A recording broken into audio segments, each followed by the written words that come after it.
यह सृष्टि ईश्वर की कठपुतली नहीं है, किंतु चलती उसके नियमानुसार ही है।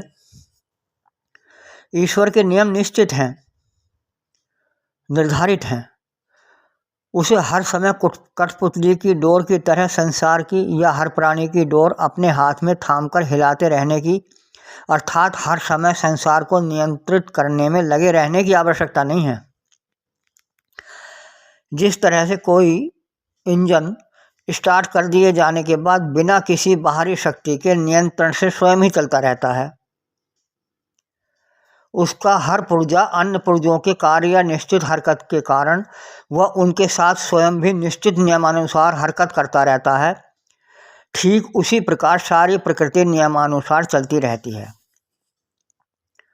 किंतु ये नियम स्थूल जगत के लिए हैं, चेतन के लिए नहीं।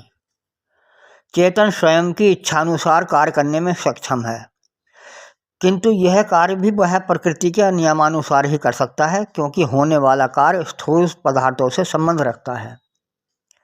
जैसे मान लीजिए कोई भी व्यक्ति सक्षम होने पर स्वयं के निर्णयानुसार ताली बजा सकता है, यानी ताली बजाना प्राणी की इच्छा पर निर्भर है, किंतु यह निश्चित है कि हवा में ताली बजाने पर ईश्वर के नियमानुसार उसमें आवाज़ होगी।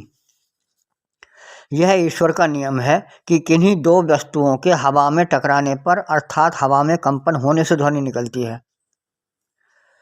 यानी व्यक्ति ताली बजाने में स्वतंत्र था, लेकिन ध्वनि जो निकलेगी वो ईश्वर के नियमानुसार ही निकलेगी, जो उसने निर्धारित किए हैं।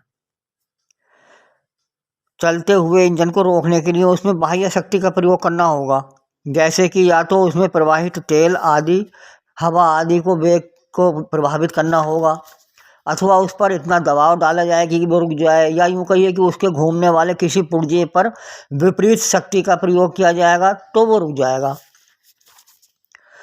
या फिर चलते चलते उसके पुर्जे घिसकर सामान्यतया कार्य करना कम अथवा बंद कर देंगे तो भी वह रुक जाएगा। ठीक उसी प्रकार प्राणी का शरीर भी है। हाँ, इतना अंतर अवश्य है कि प्राणी का शरीर जब एक बार रुक जाता है तो फिर चालू नहीं होता, क्योंकि इंजन जड़ पदार्थ है और प्राणी चेतन। प्राणी के शरीर के रुक जाने पर तुरंत ही उसके अंगों के स्वरूप अथवा स्थिति में परिवर्तन आना आरंभ हो जाता है, क्योंकि जिन पदार्थों से, जिन तत्वों से वह शरीर बना है, उनमें से अधिकतर तत्व अधिक संवेदनशील होने के कारण स्थायी नहीं होते, उनका रूप स्थायी नहीं होता, वे अपना रूप बदल लेते हैं।